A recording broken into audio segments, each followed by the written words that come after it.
Buenas a todos, bienvenidos a un nuevo vídeo aviario YouTube, y en este vídeo lo que quiero es hacer un recopilatorio de alguna serie de dudas y consultas que hemos ido recibiendo a lo largo de los últimos meses. Ya sabéis que en todos los vídeos que publicamos también se publican comentarios de suscriptores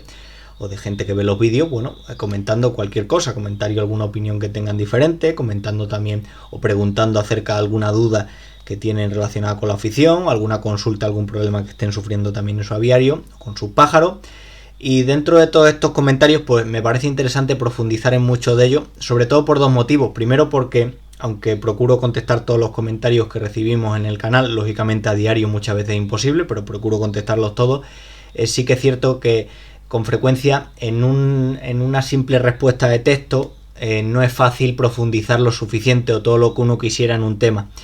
Y segundo porque muchas de estas cuestiones, muchas de estas dudas también la tienen otros criadores, y si hacemos un vídeo hablando de ellas, pues puede ser un poco más útil que reflexionemos acerca de ellas. Con lo cual me interesa hacer periódicamente algunos de estos vídeos reflexionando con algunas de estas dudas o hablando de algunas de estas consultas para intentar ayudar también a otros compañeros, y con la idea de, sobre todo, profundizar un poquito más de lo que podemos hacer en los comentarios. Así que ya sabéis, en este vídeo también podéis publicar los comentarios que os apetezca sin ningún problema, y en concreto, como en todos los vídeos que publicamos, y en concreto en este vídeo también me gustaría que de los 10 temas que vamos a hablar, que vamos a intentar profundizar un poquito a lo largo del vídeo, pues bueno, comentaréis cuáles os parecen los más interesantes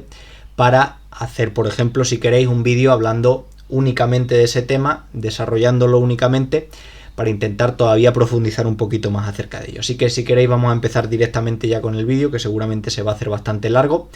Con lo cual vamos a empezar con la primera cuestión, que más que una pregunta es una reflexión por parte de un creador, un suscriptor que publica frecuentemente comentarios en el canal, acerca de otros problemas relacionados con las tiendas online y digamos algunas técnicas fraudulentas que nos podemos encontrar. Porque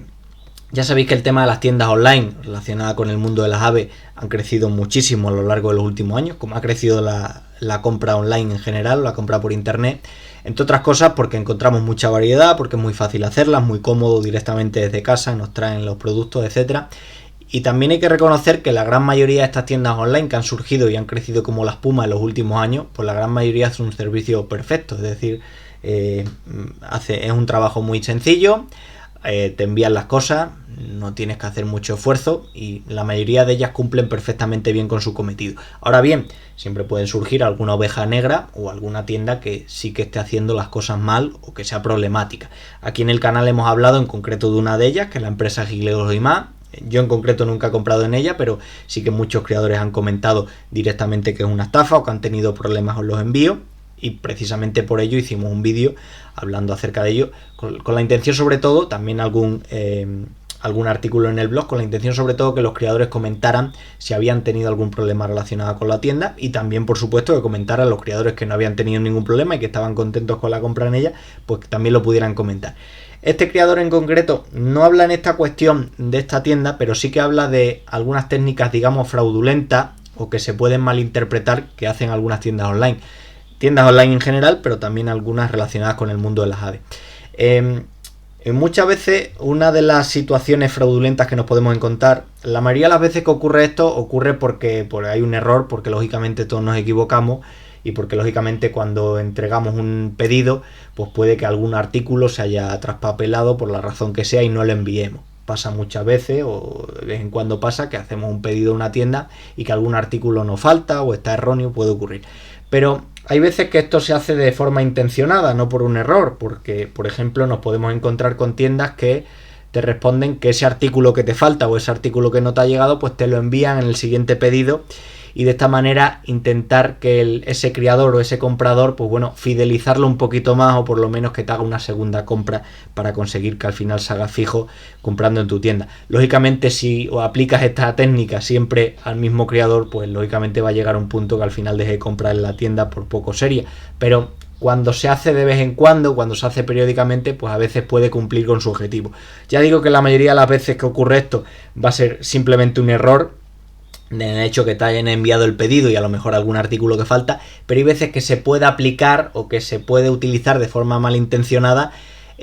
precisamente con la idea de que vuelvas a comprar en la tienda y al final a lo tonto te llevas algún producto más que en principio no ibas a comprar. Con lo cual No es una pregunta como tal, pero sí que es cierto que creo que es interesante que los criadores pues también se planteen este tipo de problemas. Y si queréis, ya sabéis, podéis poner en los comentarios si alguna vez habéis sufrido algún problema relacionado con esto, que como digo, la gran mayoría de las veces se debe a algún error humano, pero también puede ocurrir en algún caso puntual o no tan puntual que se deba a una idea de marketing un poco agresiva, un poco malintencionada. Vamos ahora con una pregunta que es de las más habituales, sobre todo en este periodo que estamos en plena cría, es sobre la necesidad o la utilidad realmente de todos estos productos que se hablan en celadores o todos estos productos que se utilizan para el celo. Ya sabéis, como hemos dicho, que las tiendas online, por ejemplo, se han popularizado mucho en los últimos años, también en el mundo de los suplementos, en el mundo de los productos para los pájaros, cada vez tenemos más en el mercado. Lógicamente aquí surge el debate entre los criadores que consideran que esto es un avance y que supone poder, digamos, aportar una dieta más adecuada a los pájaros o más completa, y lógicamente la otra parte de criadores, el otro extremo por así decirlo, que defienden una cría más natural, que defienden incluso que muchos de estos productos realmente son un engañabobo. Y en esto surge el conflicto para muchos criadores o muchos aficionados en el sentido de si son necesarios los suplementos y sobre todo, en concreto, si son necesarios los productos para el celo, que es una pregunta que nos enviaba Eulalio. Bueno, productos para el celo ha habido tradicionalmente siempre, es decir, antiguamente, que no había tantos suplementos en el mercado, había una gran cantidad de criadores que utilizaban, por ejemplo, la vitamina D3E, que era de las más habituales para la cría. Luego, poco a poco, el uso de la vitamina E sola también era muy habitual. Poco a poco surgieron más a partir de ahí. Por ejemplo, la vitamina E se le añadió en algunos productos el selenio, que mejoraba los efectos. También a la vitamina D3E, por ejemplo, una de las novedades que se ha aportado en los últimos años, pues tenemos algunas formulaciones que incluyen también ácido fólico, que desde luego va a ayudar también a la reproducción, sobre todo en las hembras. La ortiga, por ejemplo, ha sido una hierba tradicionalmente muy utilizada para la cría, incluso por los defensores de una cría natural, por supuesto, pues hacían o bien infusiones o bien recolectaban la planta. Ahora tenemos también suplementos que ya vienen con la ortiga, digamos, o ya vienen con extractos o preparados de ortiga. Es decir, se han popularizado mucho los enceladores y los suplementos en los últimos años, pero tradicionalmente siempre se utilizaban, o por lo menos muchos criadores lo utilizaban. Y la pregunta, como digo, que surge es si de verdad estos productos son necesarios. Hay que reconocer que no.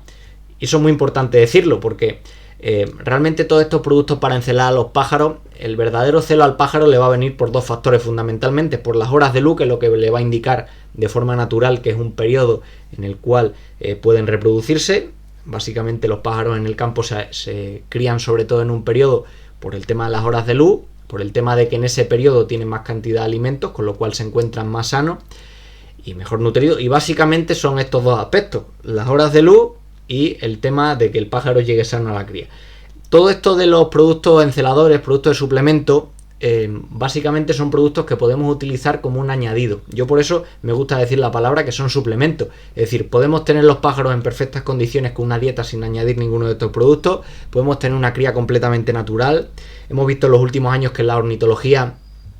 se ha desarrollado mucho comercialmente, y esto es algo que a muchos criadores no les gusta, pero como digo yo siempre, no hay que criticar ni al criador que defiende un sistema natural utilizando prácticamente nada, ni al criador que defiende el uso de estos productos, de estas novedades que van surgiendo a lo largo de los años, sino más bien entender que todos estos productos nos pueden servir como un plus de cara a mejorar los resultados de la cría. El uso de la vitamina E con selenio, por ejemplo, sobre todo a los machos, el uso de la vitamina D3E o incluso directamente choques vitamínicos, el uso también de la ortiga. En general, todos son productos que nos van, es verdad, si lo analizamos bien, nos van a mejorar un poquito los índices productivos, pero esa mejora de los índices productivos hay criadores que la consiguen utilizando, por ejemplo, multitud de hierbas de campo, que es un tema del que cada vez se habla menos porque a día de hoy, como digo, bueno, pues hay muchos criadores que viven en entornos urbanos que a lo mejor no tienen tanta relación con el mundo del campo, pero tradicionalmente las hierbas de campo aportaban muchos nutrientes interesantes para los pájaros, y los aficionados que sabían utilizarlas y sabían recolectarlas adecuadamente, pues tenían un producto completamente gratis y que aportaba nutrientes. Por supuesto, con sus ventajas y sus inconvenientes y sus riesgos. Pero este sistema, como digo, que ha ido perdiendo peso a lo largo de los años, es muy utilizado por muchos criadores y les da buenos resultados de cara a la cría, porque a fin de cuentas es un aporte de vitaminas, un aporte de nutrientes extra de forma natural. Podemos tener la opción de utilizar suplementos, pero lo que hay que tener siempre muy claro, defendamos o no esta idea o defendamos la otra, es que el uso de productos enceladores no es fundamental, no es necesario. Lo que es verdaderamente necesario es que se llegue a unas horas de luz determinadas y que los pájaros lleguen en buenas condiciones a la cría. A partir de ahí, pues podemos aprovechar la gran cantidad de suplementos o digamos utilizar un sistema un poquito más sencillo para los pájaros. Aquí, por ejemplo, pues lo que decíamos, el Tavernilla de 3G, que era de las primeras marcas o de las marcas más habituales, pero poco a poco a lo largo de los años han ido surgiendo. Lo que quería decir es que realmente lo del uso de suplementos no es algo que haya venido en los últimos tiempos, sino que desde hace bastantes años sí que se utilizaban estos suplementos. Incluso muchas de estas marcas vendían directamente productos con antibióticos que a día de hoy ya no los encontramos en el mercado. Y en ese sentido, pues bueno, hemos avanzado en la variedad de suplementos, digamos, con menos riesgo, por ejemplo, sin necesidad de utilizar antibióticos, pero también es cierto que se han producido cambios por parte de muchos criadores que han ido dejando, digamos, una cría un poquito más natural, se ha ido, digamos, haciendo una cría un poquito diferente a la que se hacía tradicionalmente, pero como digo, este uso de productos, que es una opción, lo podemos elegir o no, tradicionalmente también lleva muchos años de historia, no es algo que haya surgido en los últimos años. Vamos con una pregunta también muy interesante, y esta en concreto está relacionada con el tema de los voladeros, un voladero que podemos tener, por ejemplo, en un jardín o en un patio. Este voladero que estáis viendo es una imagen que os podéis encontrar, os puede resultar muy familiar porque es una imagen que la vais a encontrar en prácticamente cualquier tienda online. Vamos a ver voladeros de este tipo. Este en concreto es el voladero que tengo yo, que llamo voladero de jubilación, donde meto los pájaros que voy retirando de la cría, de medidas de 2x1. Y nos preguntaba una compañera relacionada con este tipo de voladero que si podía añadir en el suelo, sembrar grama o añadir algún tipo de hierba para, digamos, que quedara un suelo, digamos, más atractivo, más bonito. En esta imagen, como podéis ver, el suelo del voladero realmente es el suelo del jardín de que estáis viendo. Estos voladeros, el problema que tienen la mayoría de ellos es que no tienen un sistema de limpieza fácil en el suelo. Lo más higiénico, fuera una jaula, fuera un voladero, que tuviéramos una serie de bandejas extraíbles con sus rejillas, que pudiéramos limpiar el suelo, desinfectarlo completamente, y eso lógicamente es mucho más higiénico, tengamos el voladero en interior o en exterior. La mayoría de estos voladeros carecen de ese tipo de sistema y directamente están en contacto con el propio suelo. A partir de ahí podemos hacer un sistema más o menos casero nosotros. Yo, por ejemplo, he ido probando algunos tipos de rejillas hasta que a día de hoy estoy utilizando las planchas de goma de rejilla que habéis podido ver en algún vídeo, que digamos que no son el sistema perfecto, pero a mí me facilitan un poquito mejor la limpieza y también me facilitan poder entrar dentro del voladero si tengo que cualquier cosa. Pero lo más habitual, como digo, es que no se utilice ningún suelo, bien en el suelo de cemento, bien podemos añadir arena de gato. Y lo que preguntaba la compañera en concreto es si podíamos sembrar hierba o añadir algún tipo o dejar una superficie de hierba como podía ser un jardín. Todo depende en gran medida de un factor muy importante, que es el volumen o la cantidad de pájaros que tengamos en el voladero. Si tenemos una cantidad de pájaros muy pequeñita, podemos perfectamente tener poca carga y en ese sentido la superficie de hierba se va a ver estéticamente bien. Lógicamente la limpieza no va a ser fácil cuando se vayan acumulando heces, pero con pocos pájaros no se nota tanto. Cuando tenemos mucha cantidad de pájaros, al final podemos tener un acúmulo de heces que incluso nos dificulte que se desarrolle la hierba. Entonces, en el sentido de que puede ser un sistema muy estético, muy agradable a la vista, sí que es cierto, pero tenemos que tener muy en cuenta el volumen de pájaros que tengamos a la hora de añadir este tipo de elementos. Y luego también otro factor, que si lógicamente los pájaros están en contacto con la hierba del suelo, también pueden estar en contacto con microorganismos que estén en el suelo, con lo cual tenemos que considerar los posibles riesgos que puede llevar aparejado esto. Pero yo he visto, por ejemplo, algunos voladeros que tenían un sistema de bandeja en los cuales sembraban, por ejemplo, simplemente, por ejemplo, la hierba de alpiste. El alpiste es una semilla que germina fácilmente. Pues sembraban, llenaban tierra con las semillas humedecidas y va surgiendo el alpiste, que básicamente crece con unas fibras largas como si fuera un césped, y bueno, quedaba bastante estético. Llegado un momento ya quitaban la bandeja y ponían otra. Puede ser un sistema que se puede utilizar en estos casos. Vamos con otra pregunta, que esta nos la hizo un compañero, que está relacionada, es un tema, digamos, de genética básico, pero muchos criadores, sobre todo cuando empiezan, se plantean, porque en muchos libros ven la terminología de un F1, que es un F1, y por eso he querido añadir esta fotografía en concreto, porque esto se trata de un F1 de cardenalito de Venezuela por canario, que es un pájaro fundamental en la historia de la ornitología, porque ya sabéis que el cardenalito fue el que aportó la coloración roja a los canarios, y en concreto el F1, que realmente F1 significa generación filial o primera generación filial, pues sería el descendiente de por ejemplo, esta hibridación entre el cardenalito de Venezuela y el canario, que son especies diferentes, pero también entre otros tipos de emparejamiento. Sería la primera generación filial. A través de cruzando esos F1 ya obtendríamos segundas generaciones, terceras generaciones, etcétera, etcétera. Esto, digamos, es una idea básica de genética, un poco la idea mendeliana, pero muchas veces se utiliza este término de forma errónea para hablar de generaciones que en la práctica son R1, R2, R3, es decir, retrocruces hacia una de las variedades. Es decir, en vez de criar con la descendencia de todo este cruce, poco a poco, pues vas criando en un retrocruce. Por ejemplo, el cardenalito, si seguimos con el mismo ejemplo, tradicionalmente se ha usado mucho por mejorar o aportar mejor coloración roja a los canarios rojos.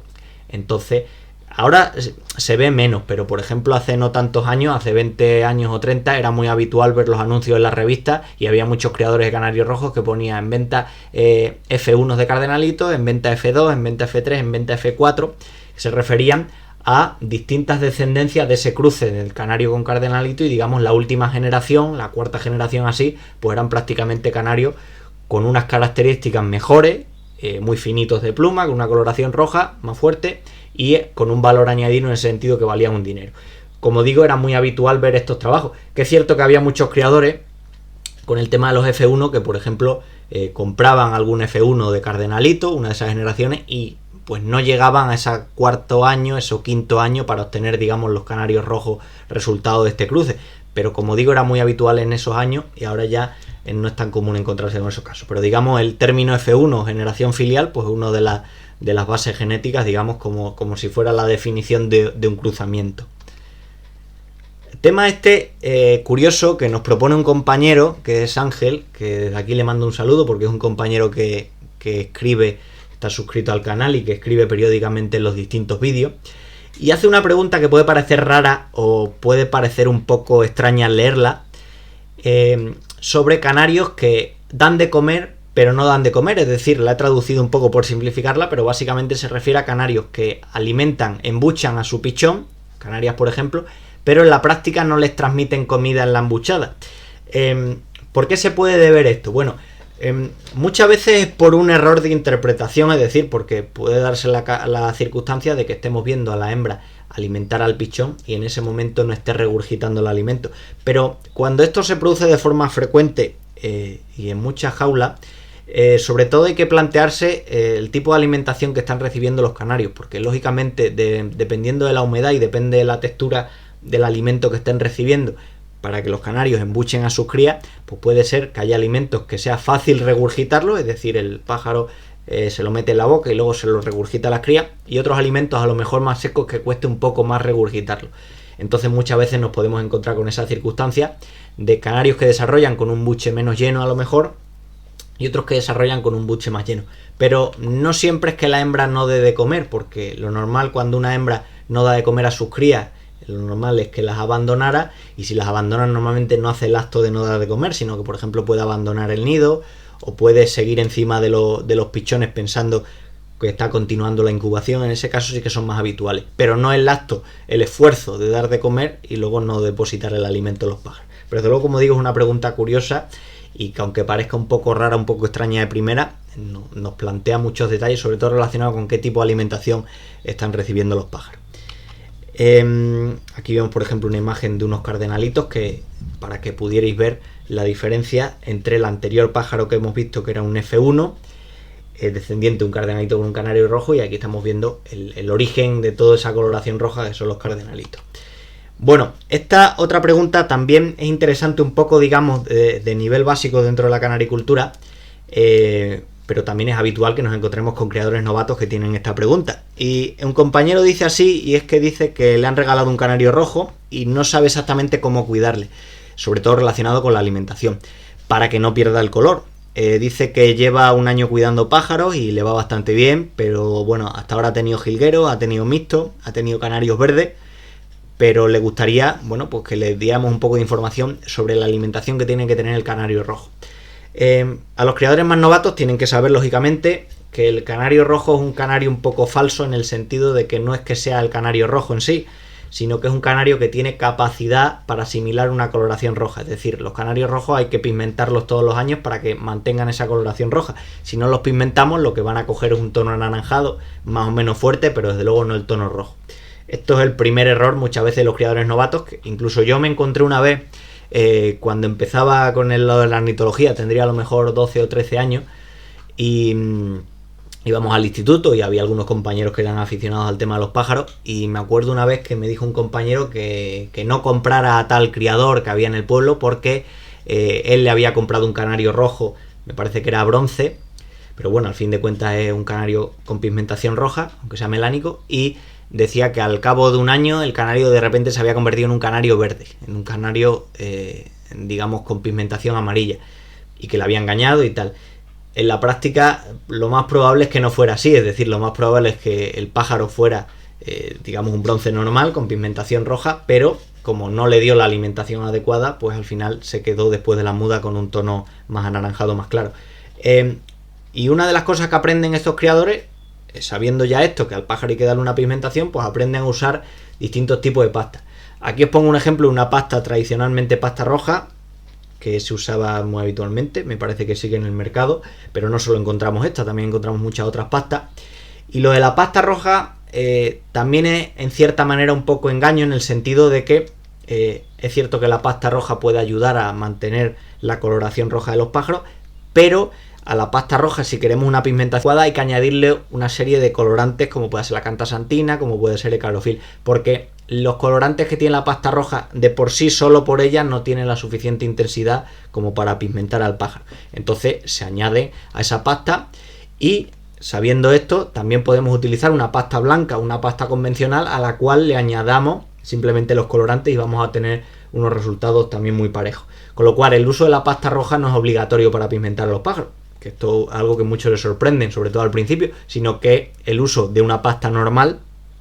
que le añadimos un pigmentante, también podemos conseguir el mismo resultado. Y luego, respecto a la pigmentación, pues también tenemos que tener en cuenta que lo fundamental no es que esté recibiendo colorante el pájaro todo el año, sino que reciba colorante en el periodo donde renueva la pluma, que va básicamente en verano. Entonces, por ejemplo, pues un pájaro, a partir de que empiece a mudar, que empiece el verano, le empezamos a suministrar la pasta con colorante. También le podemos añadir el colorante al agua de bebida o, por ejemplo, al pienso, y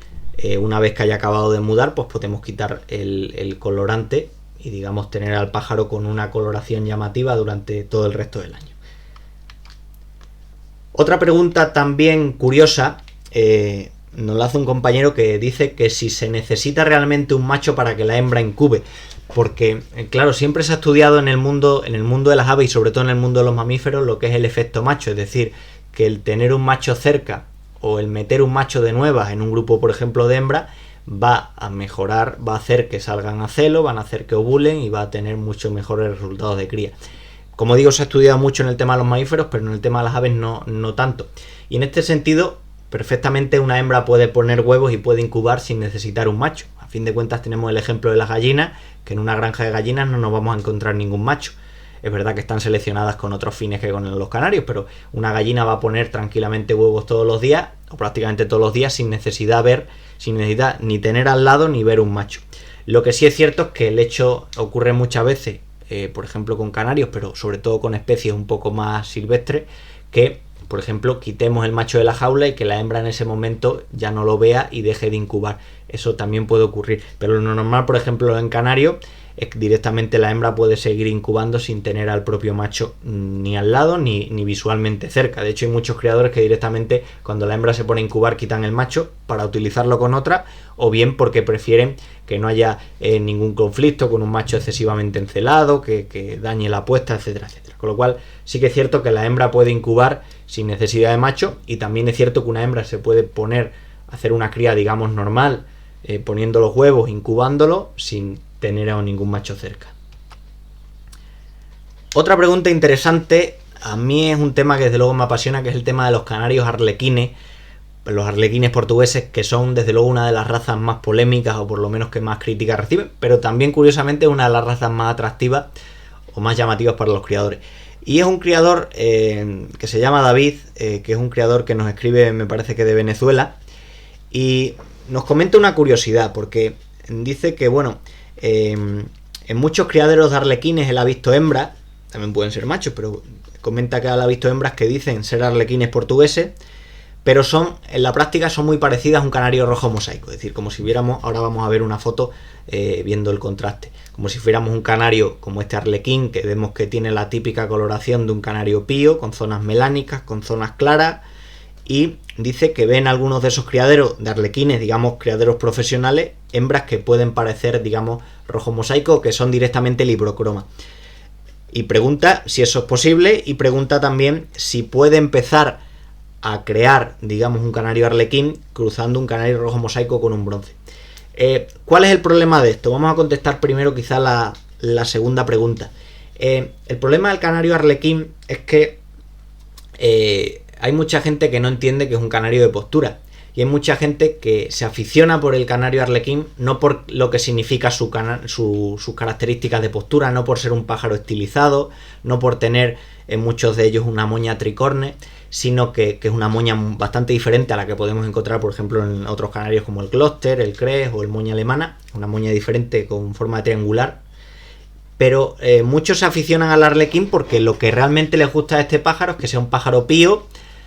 rojo mosaico. Vemos que tiene zonas de elección de rojo mosaico. Aquí vemos, por ejemplo, en este pájaro vemos la máscara, vemos la zona de los hombros, un poquito en el pecho, tiene un poco en el obispillo, aunque no se ve con el cartel, y el resto del plumaje se presenta blanco. Esas son las zonas claras, y luego las zonas oscuras tiene una coloración melánica, con lo cual es un canario que de por sí, en cuanto a coloración, resulta muy llamativo. Pero si entendemos que es un canario de postura, tenemos que pensar que la coloración puede llamarnos mucho la atención, pero es un aspecto secundario. Es decir, si cruzamos un canario rojo mosaico con un canario bronce, por ejemplo, un lipocromo con un melánico, a fin de cuentas vamos a tener canarios píos, que en aspecto, en coloración, pueden ser muy parecidos o iguales a la coloración que tiene un canario arlequín. Si nos gusta este tipo de pájaros, los podemos criar, pero son pájaros, los pájaros píos, dentro de los canarios de color no están aceptados en ningún estándar, con lo cual es un pájaro que podemos criar por simple disfrute, pero no podemos concursar con ellos porque no se incluye en ningún grupo. Entonces, con el tema del arlequín tenemos que ir un paso más allá, porque es un canario de postura, es decir, vemos muchos pájaros que nos dicen que son arlequines y en la práctica no van a ser arlequines. Es decir, para que sea arlequín, y eso lo tenemos que entender, porque si simplemente fuera un canario pío con esas coloraciones, por muy bonito que fuera, no hubiera sido aceptado como una nueva raza, sino con un color, bueno, pío, como podemos obtener los famosos píos vaca o cualquier otro tipo de pájaro pío. Entonces, eso es un aspecto fundamental dentro de los arlequines. Respondiendo a la segunda pregunta, bueno, la primera que nos han hecho, que si podemos encontrar en alguno de estos criaderos algún arlequín completamente lipocromo, la respuesta es cierta. Aquí vemos un canario que en la práctica parece que es un canario rojo mosaico. La coloración desde luego lo es, tiene las zonas de elección, la máscara en la cara, las zonas de los hombros, el obispillo, pero seguramente os llame la atención que es un canario quizá más estirado de la cuenta, un poco más estirado de lo normal. Podemos encontrarnos con arlequines con esta misma coloración, pero se ve que es un arlequín por la forma, que tiene mucho más estirada, por la posición en el palo, que desde luego no son los 45 grados normales de un canario color, sino mucho más alargado. Y lógicamente el objetivo de los arlequines es obtener canarios pío, digamos un pío lo más simétrico posible, pero como pájaro de trabajo sí que podemos utilizar pájaros completamente lipocromos, incluso podemos usar también pájaros que sean casi completamente melánicos. Pero hay que distinguir que lo más importante dentro del arlequín es centrarnos en que es un pájaro de postura, y luego lo del tema del color, desde luego es interesante porque es una de las claves de la raza, pero es un tema secundario. Aquí vemos un pájaro que, viendo esta fotografía, pudiera ser un canario arlequín, porque al final de coloración, pues un pájaro pío, tiene coloración, digamos, más o menos de rojo mosaico, pero si nos fijáramos en la forma, seguramente si lo viéramos en la jaula, pues a lo mejor simplemente es un canario pío normal, de cruzado de un rojo mosaico con un bronce. Con lo cual hay que intentar diferenciar esto, sobre todo para los criadores novatos que han pagado un dinero por a lo mejor comprar unos pájaros que le han dicho que son arlequines y en la práctica lo que son un cruce de canarios píos. Muy bonito, pero desde luego no tienen la forma estirada, y es uno de los errores más habituales que nos podemos encontrar en estos arlequines, digamos, un poquito menos profesionalizados, o de criadores, digamos, menos metidos en la raza. Esta sería una imagen, digamos, más esquemática de lo que tiene que ser un arlequín. Si nos fijamos, por ejemplo, en detalle, la cabeza que la vemos en la izquierda, la cabeza es una cabeza muy estrechita, bastante más estrechita que la habitual que vamos a encontrar en un canario de color normal. El cuerpo mucho más estirado, la posición mucho más estirada de lo habitual, un cuerpo bastante estrechito, con lo cual la coloración sí que podría ser de un simple canario de color, cruzado un bronce con un rojo mosaico, por ejemplo, pero ya viendo forma, este nos da a entender que es un canario verdaderamente arlequín, diferente a otros que vemos mucho más rechonchos o con el cuerpo de un canario de color. Y sobre todo los criadores de arlequines, para dar importancia a su raza, se tienen que centrar sobre todo en este tema de la forma, en este tema de la postura, y luego lógicamente el carácter del color viene detrás. Esta pregunta es interesante porque es algo que muchas veces nos planteamos. El tema de los quistes de plumas es algo que es muy habitual, ya sabéis, dentro de los canarios, es uno de los problemas, digamos, sencillos, entre comillas, de las enfermedades más sencillas que nos podemos encontrar y que parecen más aparatosas para el criador o para el aficionado, que de repente ve que tiene un canario en la jaula para que le dé compañía y de repente le sale un bulto enorme, como si tuviera un tumor, etcétera, etcétera. Bueno, hemos hablado muchas veces de lo que son los quistes de pluma, que simplemente, bueno, pues se desarrolla mal el folículo, se forma ese bulto, y de ahí tenemos dos opciones, lo hemos dicho también muchas veces. Tenemos la opción de hacer una cirugía para reseccionar ese tipo de bulto, que desde luego siempre que tengamos la oportunidad, lo más recomendable es hacer en las condiciones de una clínica veterinaria, porque lógicamente el canario va a estar más seguro. Pero bueno, hay muchos criadores que tienen mañas y lo hacen directamente en su casa sin ningún tipo de problema. Y luego otra opción, que es la más segura para los que no se quieren arriesgar, porque lógicamente un pájaro se puede desangrar en segundos si lo hacemos mal, pues la más segura es utilizar alguna de las cremas resecantes, como pueden ser cremas de colagenasa, el famoso Irusol, que, bueno, pues lo que hacen es impregnar el quiste, lo van secando y acaba, pues, a la larga por caerse y demás. Lo que nos pregunta el compañero es que precisamente él ha elegido la opción, digamos, más en comillas, ha utilizado la pomada para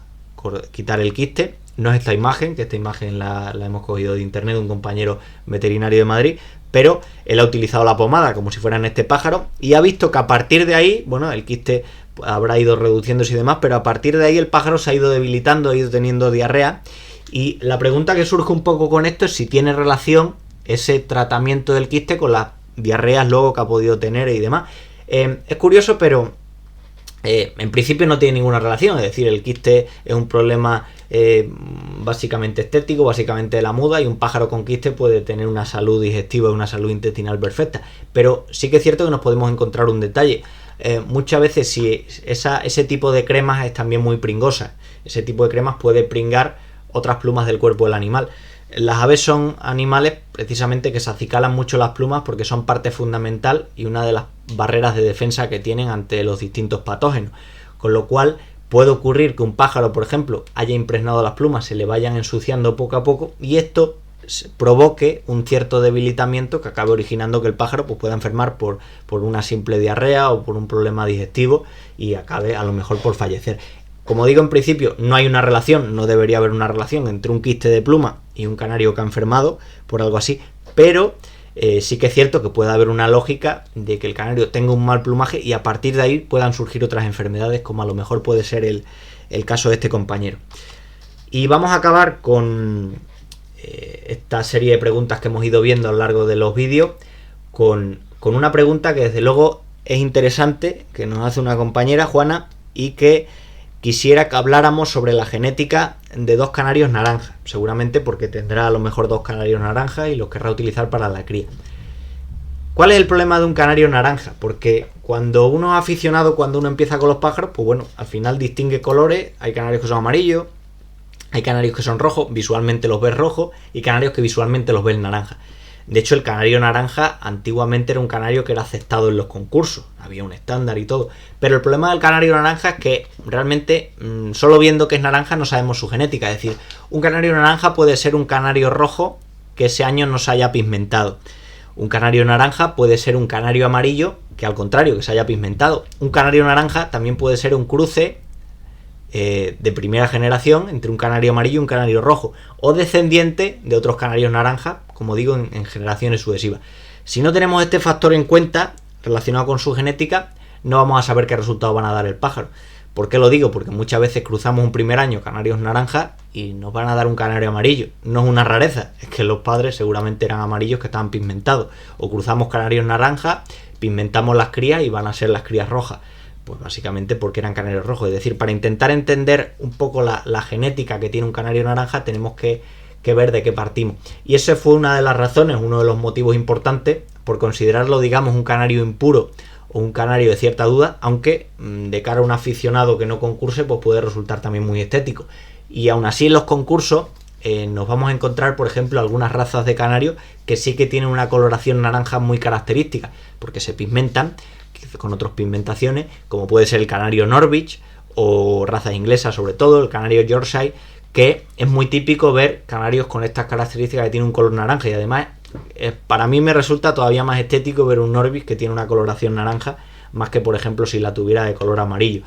En este sentido son canarios naranjas que son aceptados en los concursos, pero se acepta sobre todo porque lo que se valora no es el color naranja en sí como tal, sino que probablemente proceden de razas de postura en el cual resulta a lo mejor más atractivo la coloración. Por ejemplo, los criadores en el Reino Unido trabajan mucho con este tipo de pigmentaciones, pero como tal en un concurso con canarios de color no nos vamos a encontrar con canarios naranjas, precisamente por este motivo. Antes de nada de saber la genética, tenemos que saber un poco de dónde proceden esos pájaros y qué son realmente esos pájaros en la práctica. Visualmente canarios naranja, pero cuál es la genética que llevan detrás.